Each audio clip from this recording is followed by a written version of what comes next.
Morning, everyone. So yesterday we started looking at solar energy as a useful energy source. In fact, all our energy sources, if you think about our fossil fuels, our nuclear energy here, all ultimately started off from the sun's energy. How does the sun produce all its energy here? Is it actually undergoes fusion reactions. We end up getting sun's energy in the form of light, in the form of heat.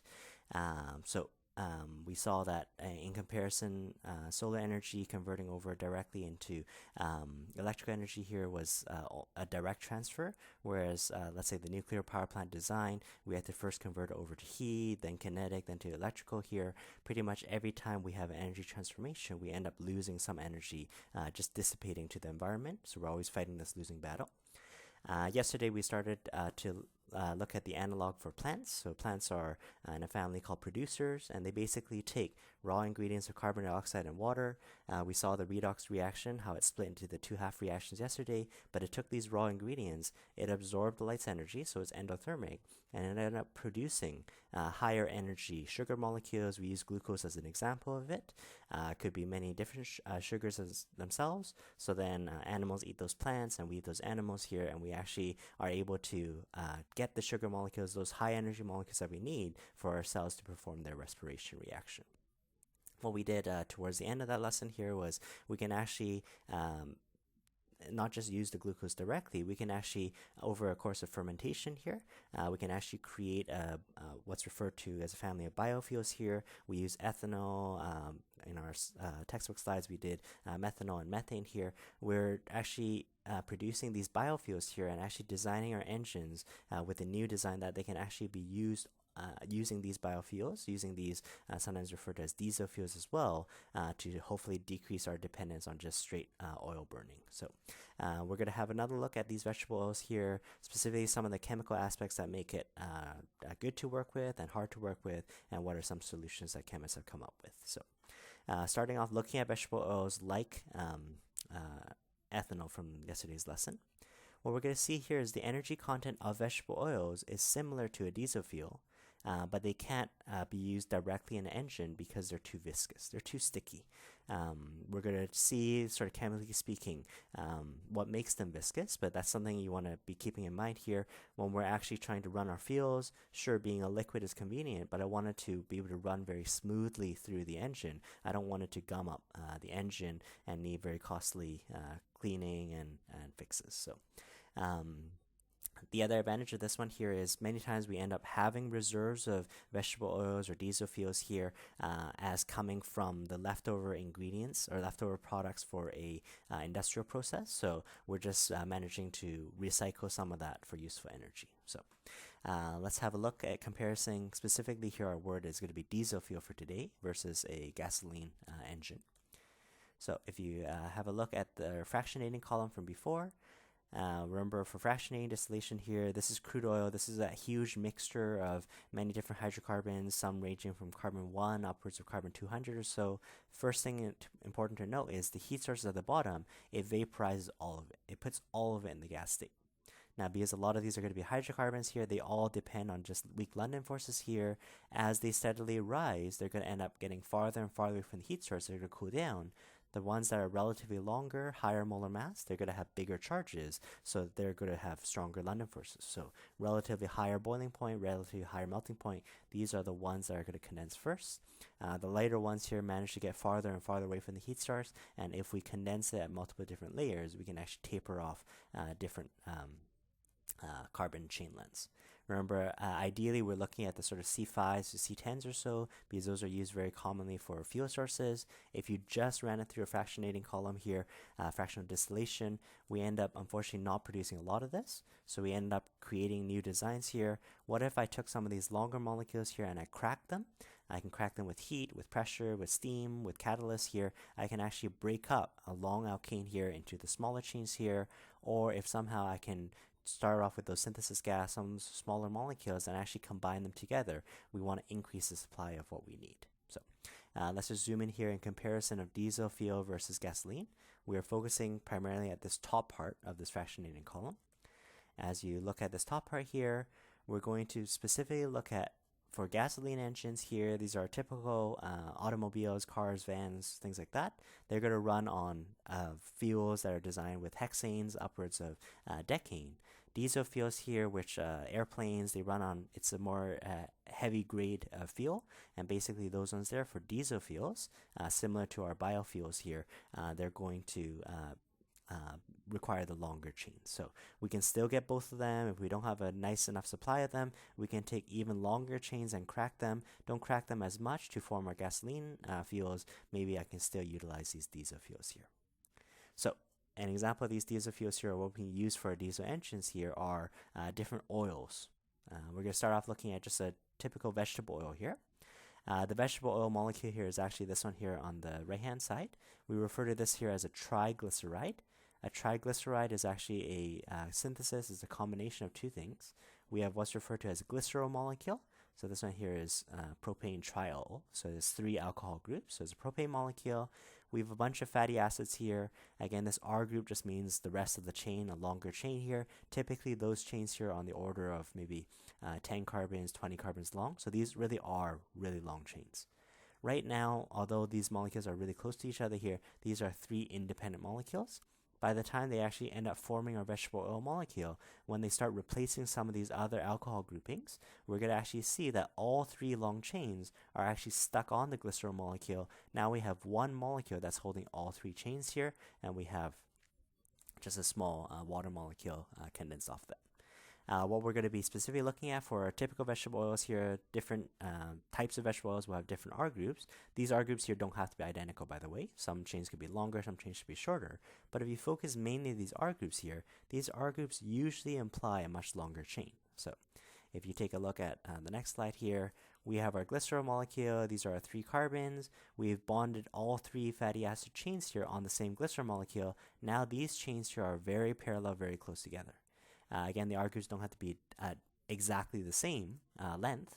Some could be shorter, some could be longer. But what we're focusing on in the next couple slides here is we're going to see that these chains here are actually very close together.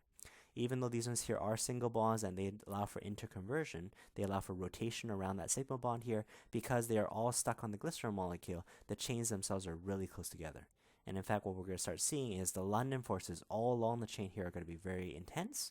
This actually gets us into our saturation of fats. So saturated fats typically have all single bonds. There's not even double bond or triple bond anywhere along. Because of that, these chains here are very parallel. We're going to see that that actually amounts to it being very viscous.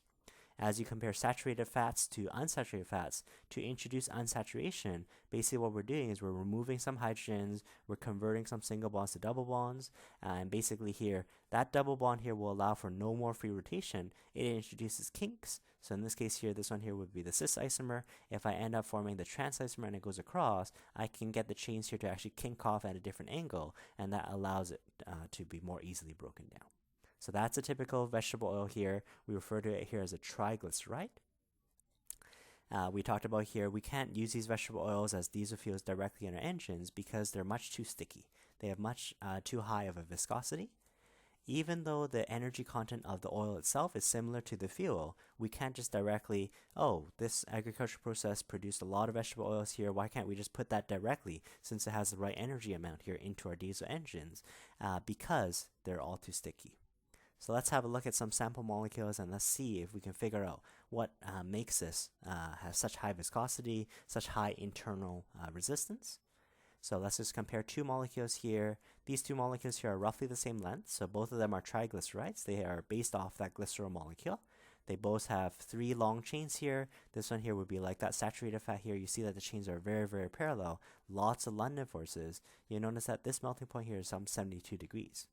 If you compare this one here to another sample molecule called trialine here, this one here, very similar structure and also triglyceride. The second that I introduce even one kink, so it actually bends off itself, we basically decrease the amount of London attraction between these leftover chains. And therefore, London forces are weaker, so the melting point ends up being lower.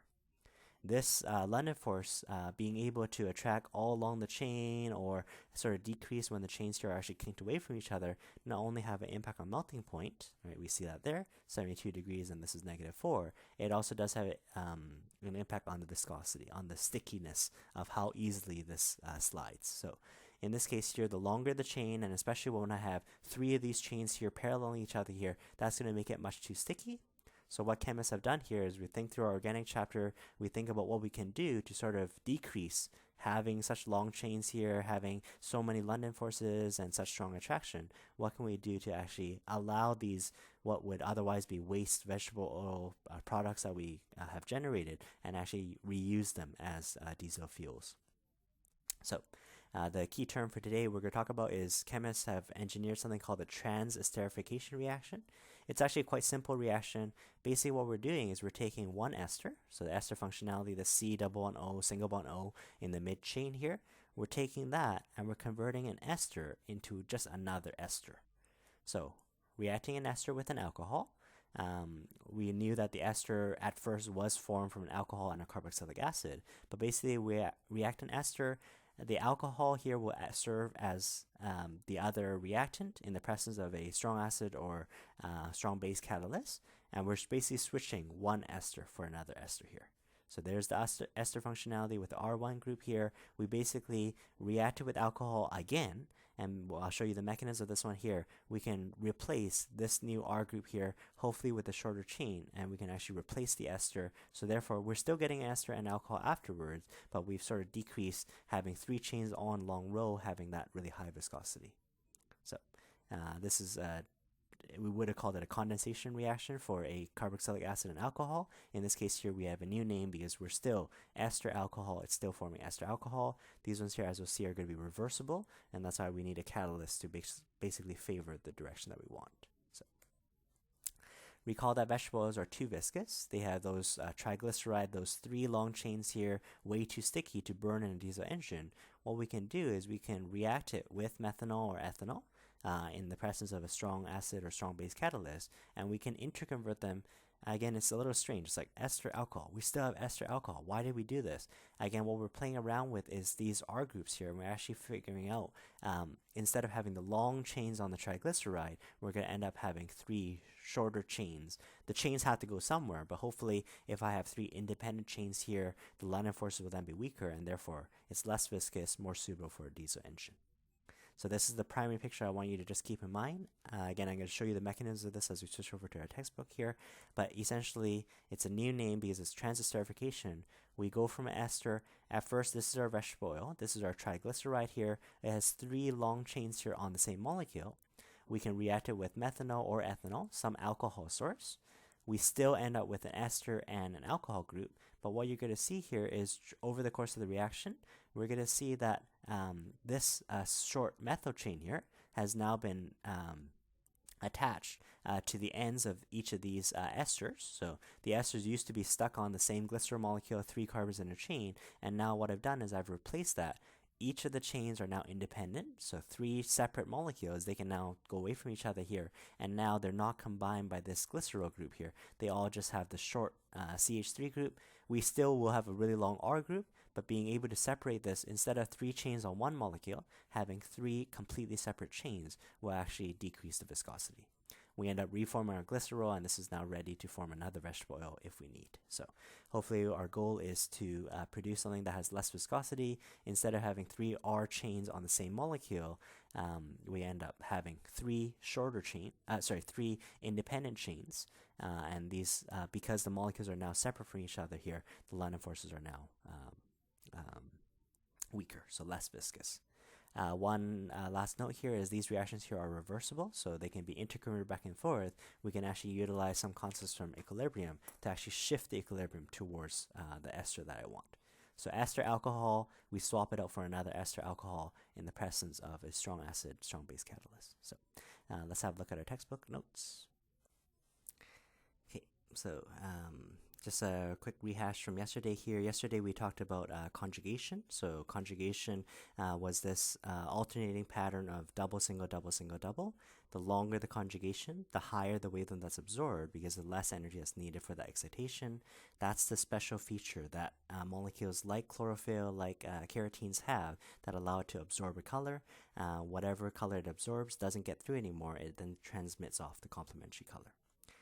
Towards the end here, we started looking at ethanol again through fermentation of glucose. Again, I mentioned you might want to memorize this equation here. We started looking at ethanol, and in this section here, perhaps using even vegetable oils here in our diesel engines here, actually using them as a substitute for oil. So hopefully the advantage of doing this biofuel dependence here is to decrease our reliance on oils and hopefully have lower carbon dioxide, nitrogen monoxide emissions. As we look at that transesterification reaction in a little more detail here, I just want to rehash here, how do we get the methanol? How do we get the alcohol that we're going to end up substituting for the ester here? In this case here, they're saying we can actually take some biomass here. We can take our synthesis gas mixture, HCO, CO2. We did a lot of these reactions earlier in chapter 1. And basically by combining these, although this synthesis gas mixture here could by itself be combusted and used as a fuel source here, usually we end up producing our liquid methanol here. Again, the advantage is it's a liquid, so it's much easier to store, much easier to transport here. And we're going to see today, using things like methanol and like ethanol, it can actually run us through our transesterification reaction to end up decreasing that problem of having a too viscous ester. So let's just finish off here with the very last page here. This part does rehash for you a little bit of the transesterification reaction here. Just want to rehash a little bit organic first. So at first, how do we form these esters to begin with? We would imagine having, let's call it an R prime group. I'm just doing a different notation of the different R groups, so it could be a different long chain. I'll try to color code this for you here. The R double prime. In this case here, we're taking a carboxylic acid, that functionality here. We're taking an alcohol functionality here. You should know the name of this reaction as well as the conditions. So upon a heat treatment, we need concentrated sulfuric acid. And basically this reaction here is called a condensation reaction. We end up gluing these two molecules together and we end up forming our ester. And our vegetable oil here actually has already done this. It's actually formed 3 esters. So let's just rehash this here. I have my carboxylic acid. We basically remove this water here. The H2O gets pulled off, and therefore we end up gluing on the O and the R chain afterwards. So there's our new ester functionality, and what was removed, like we mentioned here, was just water. And now here we are with vegetable oils here. The example of vegetable oil we used was a triglyceride.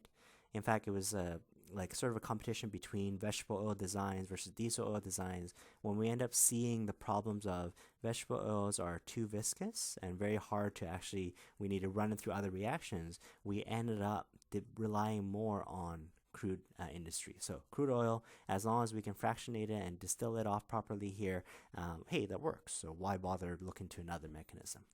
Nowadays, we have more emphasis on using vegetable oils here because we know some of the damaging effects of burning crude oils too quickly. So we talk about triglycerides here as having a tuning fork sort of design. Make sure you know the name of this molecule called the glycerol. But this one here, this is our vegetable oil. This is our triglyceride. So it has a tuning fork design because it has 3 long chains that are stuck on the same molecule. They can even draw those 3 long chains on the same molecule as well. Okay. In this case here, we had talked about here, because those chains here are very parallel, especially if they're all single bonds, because of all those London attractions here, this makes it overly viscous. So this vegetable oil by itself is not an ideal fuel because this one here is very low volatility. It tends to burn very incompletely, so not enough oxygen. It tends to form deposits on your engine and damages the engine as well. So if you then just directly take the oil and shunt it through your cars, because of the viscosity, the strong van der Waals forces, it can cause a lot of problems for your engines. So what we do instead is like I mentioned, we run it through a new reaction here called the transesterification. So this is a new word, transesterification. We had already done the condensation, we had already formed the ester, and now what we're trying to do is we're trying to convert the oil, which is an ester, we're trying to replace it with another ester, so trading one ester for another that has less viscosity, so less London forces, because they have a smaller molecule size. That's a really important note that you're going to want to emphasize. So I've given you the overall, and then walk our way through the mechanism here. You take your triglyceride oil here. It could be reacting with methanol or ethanol, so it's using that alcohol, like having an alcohol present. We know that these reactions here are reversible, so we'll talk about shifting the equilibrium in a second here. But what we want to see here is, if you want to make a note to yourself, triglyceride has 3 long chains on one molecule. That's why the viscosity is going to be so high. When we swap it out for another ester, so this is equally an ester and an alcohol, but these esters here we have 3 separated long chains. Now that the chains themselves are no longer close to each other here, we can minimize separated. We can minimize some of those London interactions. So we're trading one for the other. I mentioned here it is an equilibrium reaction. If I don't want this really sticky, this viscous ester anymore, all I need to do is I need to pump in tons of methanol, tons of ethanol. Because in this case here, it's an equilibrium. The higher or the more alcohol that I have, it shifts the equilibrium to the right. So we can say here, equilibrium favors products. I want to trade my sticky ester for the non-sticky ester. So let's just have a look at the reaction here to end up forming 3 independent chains for us here. It actually takes place in a couple different steps. So let's say step number 1. It does have to be catalyzed either by a strong acid or a strong base. I'll show you the mechanism of it with a strong base. So this NaOH here would end up producing an OH. Right? This one here is our catalyst. What's going to happen first is our catalyst is going to attack our alcohol. So the alcohol here in this reaction here is our methanol group. So I'm going to just show this is methanol, CH3 like that. So this is one of the reactants so far. So our catalyst, our hydroxide, is going to react this. What's going to happen here is the OH here is going to donate its lone pair. It's going to grab that H there. This electron goes back to the O. So let's see the outcome of that first step. So we end up just forming a water here. Right, we end up grabbing that H there. With arrows, we really should be showing the electron motion. Sometimes if they do a bond like this, they're showing more like it's a dative bond. But nonetheless, it is a covalent bond like the other side here. And we end up getting a OCH3. Remember, the electrons had gone back to that oxygen there. So now the methanol has now an oxygen with a negative end here. And now here's the key step. If I then take an ester, remember a triglyceride actually has 3 of these esters, but I'm just going to show you one of these chains. So just if you look at just one sample chain, one ester, that's what it looks like. If I have this OCH3 end up attacking it, because the OCH3 here happens to have a negative N, what can happen temporarily is this one here can actually donate its electron pair, make a new bond to the carbon, to make sure carbon doesn't expand. So temporarily, those electrons have to go upwards like that. So again, the outcome of that step here. So I'm actually going to get the O up here. And now what I want to show you as this sort of preliminary step here is we actually have both potential C groups on the ester. Right? We have a C group on the methanol that I'm trying to add, and we had the R group that was initially there. Both of them are actually attached to the same carbon. Now what's going to happen here is reversibly, in this case here, this double bond here comes back downwards. Right? Earlier it had went upwards so it can accommodate the methanol attachment, but now when it comes back downwards, it could very well be this methanol that leaves again, but there's a good chance because both oxygens are equally easy to leave in this case here, it could very well be those electrons there. So what's going to happen after that reaction there? We have, so R, C, the double bond has reformed, so that's now stable. And now what we've done is we've now attached a different R group.